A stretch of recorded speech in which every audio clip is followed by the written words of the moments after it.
Hey there, everybody. Welcome to our preview for Yellowjackets Season 2, Episode 9, the finale, titled Storytelling. Why is this the finale? Why is this show ending now? Why are you guys doing this to us? Why? I'm I so know. upset. Only 9 episodes. This show really needs to be longer. I just want more episodes. This was a really great season so far. We're geared up for a pretty interesting finale. I mean, who's going to drink? Everyone going to drink? Is Natalie going to go? That is my prediction. Who do you guys think is going to end up with the cup? The cup of choice. This is a cup of sadness, is what this really I is. know. This show is really good at taking big risks, big swings, that they would do something so huge that they would take a character like a Natalie and actually just take her right out of the show, where all through the, postseason, we're all going to just be like, what happened? I can't even believe it.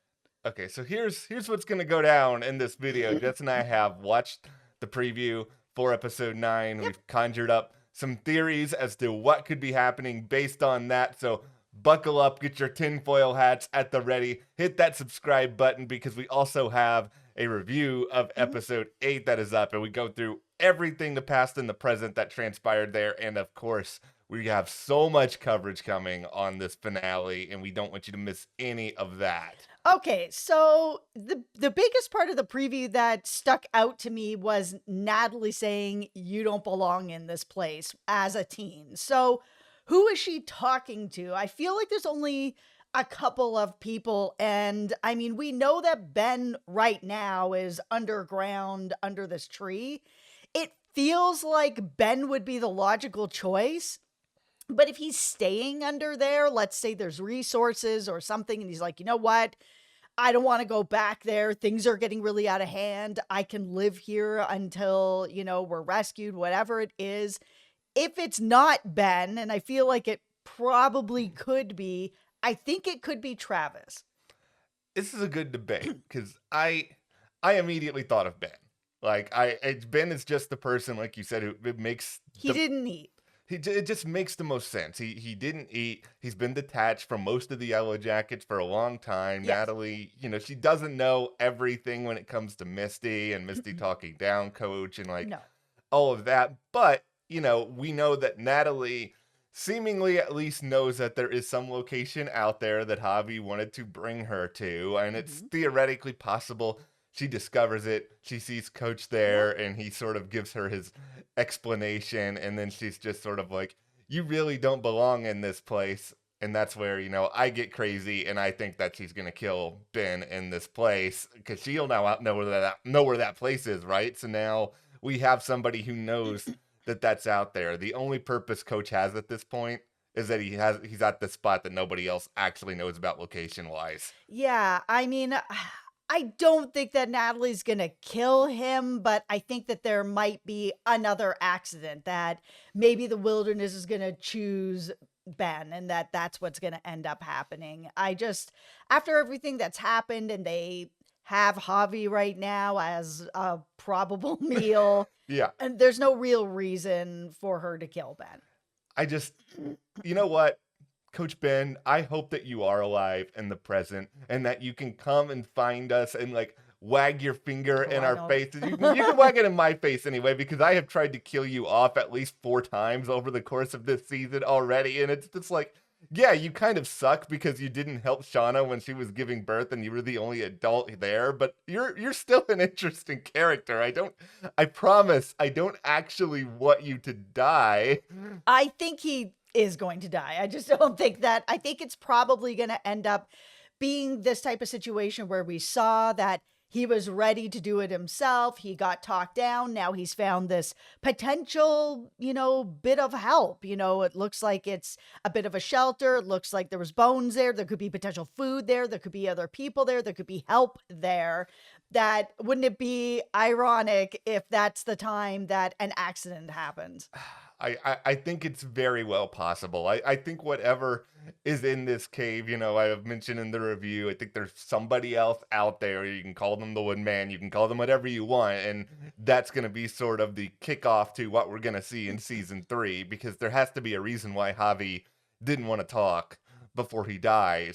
There must have been something that he went through. I do not buy for a split second that this is a situation where he was just off by himself and he's going to come back to the group just like totally shell shocked. Like, in what world does that make any sense at all? Yeah, it's a difficult situation. Okay, let's talk about Jeff and Walter, which is, something I never thought that we were going to be talking about, but here we are. So it looks like maybe Jeff has some sort of a body on the floor where Walter's like introduces himself to Jeff and is like, "Hey, do you want me to help you with that body?" kind of thing. And I think it makes sense that Jeff was going to have to be brought in further sort of into the darkness, even though he wasn't with the Yellowjackets when all of this happened.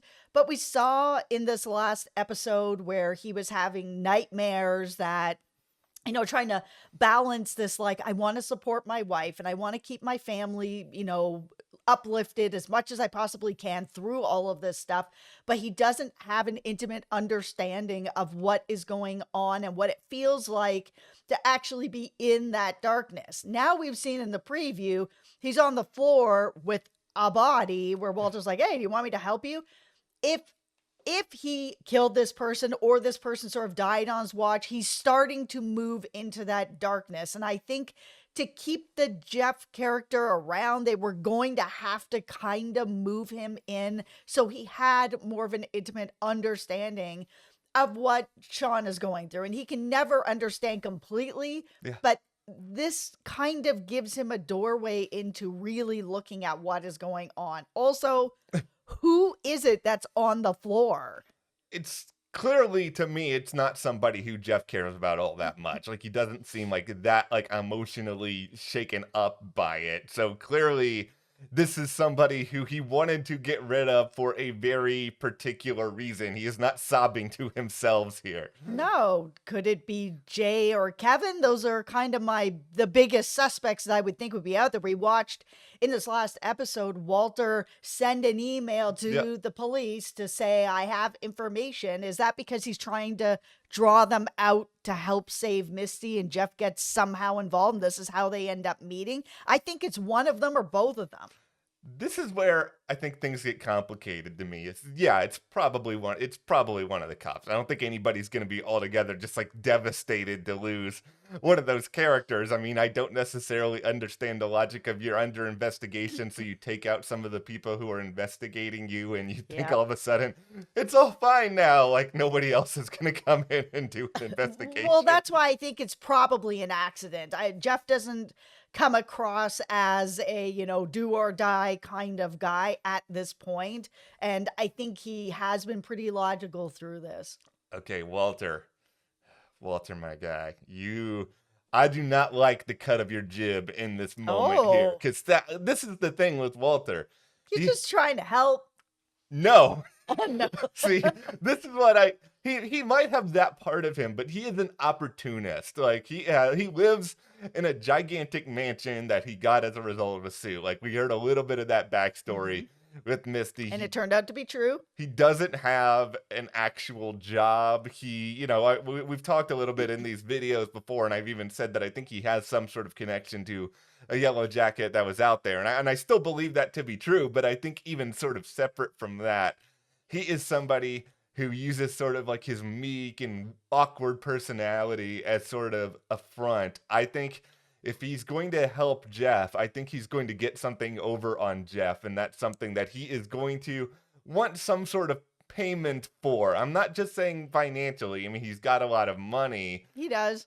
But you can never have enough money. But beyond that, you can never or information, and he is a guy who does deal in information. I just think that if Walter Tattersall is going to help you, he is going to want something back in return. And I'm not sure that that is a check that Jeff, who has spent half of this season listening to Papa Roach in a car, is going to be ready to cash in. I think it's going to be hard for him.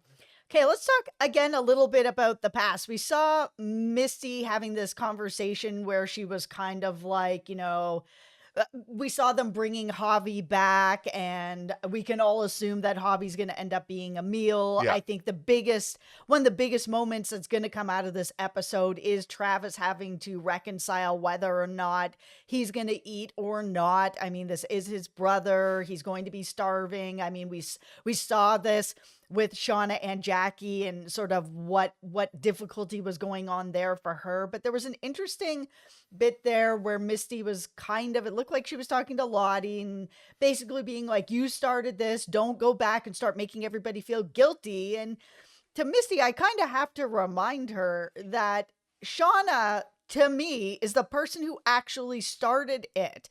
Lottie wasn't the one who said, Jackie would have wanted this and gave everybody sort of the okay. Like, Shauna is the person who vocalized that this is going to be okay. It's okay for everyone to do this. Yes, she looked up at Lottie, who also nodded. However, Shauna is the person who vocalized it. She's the person who gave everybody the first straight permission to do this. This show, it kind of it's not exactly identical to Lost, where you have like science versus faith, but it's sort of like Yellowjackets. You have faith versus action in a lot of ways, where Yeah. you have this idea of this is what the wilderness tells us, and then there is this is what we're going to do with what the wilderness tells us. And Shauna is the woman of action. Shauna is sort of the woman who she gets things going. Lottie sort of puts things out there that she's reading or feeling. It's really actually a perfect way where you don't want to claim direct responsibility for anything. You're just like, I just say things. I don't say that you have to do them. Okay, in the present, we saw our group all wearing masks and seemingly getting ready to choose a drink. Do we think that they're actually going to go through with this? Or somebody's going to stop them? I think they're going to go through with this, and Natalie's going to be the chosen one because she was the chosen one in this last episode in the past. And because of what happened to Javi, she was spared, but she was still chosen. So I think that she's going to be chosen now. And I think it would be an interesting arc on top of them taking a big risk, letting go of a huge actress. It's just her arc has been this season a lot about healing and coming to Lottie's place and building this relationship with Lisa where she's really had someone to talk to, someone that understands her, which is something that she's needed all this time. She doesn't feel the way that she felt anymore. And even when Lottie was like kind of bringing this all together in this last episode, there was a moment where Natalie spoke up and was like, maybe we should all talk about it. Like, we're all here together. We haven't had a chance to talk about it. Maybe that could be the thing that helps us. And then Lottie turns around with this drink that's like, we're all going to drink. This will be the thing that helps us. No, okay. So a couple of things that I think are interesting about all this. Number one, we must remember Showtime, you guys have been a little bit tricky when it comes to your previews this season. Like, I wonder if these characters putting on these masks is some sort of like metaphor or dream sequence. Like, they're definitely putting They've been dipping into the dream sequences a lot. Yeah, I hope that it's not. It's just you guys have used this trope too many times already this season. But I think that is still in play. Also, okay, there's a certain version of Two-Face in the Batman world where, flips the coin and he does whatever the coin says, where instead he just like flips the coin again and again and again to get the result that he wants so he can take people out. Like, there's a part of me, and I'm not saying I want this because Van is probably my favorite character, but there's a part of me that just feels like adult Van is just going to drink all the drinks herself. And it's just going to be like, nobody else do this. I don't have a long time to live anyway. Let me take one for the team. But the irony here is that, yeah, I think there's a good chance that she does go. We don't know her that well in the present. It doesn't even feel like originally, like she was meant to be as big of a character as she sort of has become. But there's also this possibility of what if she drinks all of them, but because, Van is invincible despite what we know, she's not actually dead, and then the wilderness just chooses nobody. I could absolutely see that happening. I mean, we saw in the past with Van where she has said, I've been up against death's door a bunch of times Yeah. and I've never walked through it. Like, why am I being kept alive? What is the purpose? And we've seen how she's living now, where she's not really making her bills. She's living in the past, in her head and in her life to a time before everything happened, where she was really happy and things were, going really well for her. We know that she doesn't have that long, but I think what she said in the past is true. Why has she been spared so many times? She has to have a bigger purpose. And maybe this she thinks is the purpose, where she maybe does drink all the drinks and doesn't die. And because she doesn't die, the wilderness does choose somebody else in another way. That's like, oh, we all, Van drank all the drinks. We're all fine. This is the way, as the Oh mountain boy. commander would say. And then, somebody tries to go down the stairs and trips and falls and breaks her neck. What a terrible spot mentally Van has to be in at that point. She's just like, I appreciate never having to die, but you guys are killing other people because I'm still here. Yes. Van is the poster child for survivor's guilt at a certain point. Yeah. And I mean, they all have it. Okay, now this is we're 16 minutes in. I'm just gonna share the absolute craziest theory that I have in my brain right now, and it goes back to Natalie and that quote, "You don't really belong in this place." She's saying it to herself. And she's saying it to herself because obviously nobody really belongs in this place. No. She almost died. Also, Natalie, I understand you feel emboldened sometimes, you speak your mind. Mhm. After you were just chased down by a bunch of people with weapons, I'm not going to any of them and being like, you don't belong in this place. Maybe she is saying it to Ben, but it's like, I am going to just sit back, not say anything, pretend I'm not there, and just hope that they just forget about this whole ordeal. Yeah, it's going to be interesting after this, next season probably, if they are still choosing people with the queen with no eyes of who's going to end up sort of being dinner. Is Natalie going to participate anymore? I wouldn't. I'd be like, you know what? Nah, I've had my turn at this. I'm good. I'm I'm not good, partic- fam. Get me out of here, bruh. I'm not doing any of this. Like, if Lottie hands me a drink in the present, I'm just like smashing the glass and running away. Okay. It may make sense to these people, but I'm not these people. That is the real lesson of Yeah. this. Okay, we will be back with the review of the Yellowjackets finale, but be sure to check out our review of episode 8 as well and hit that subscribe button. Thank you guys so much. We'll see you here next time.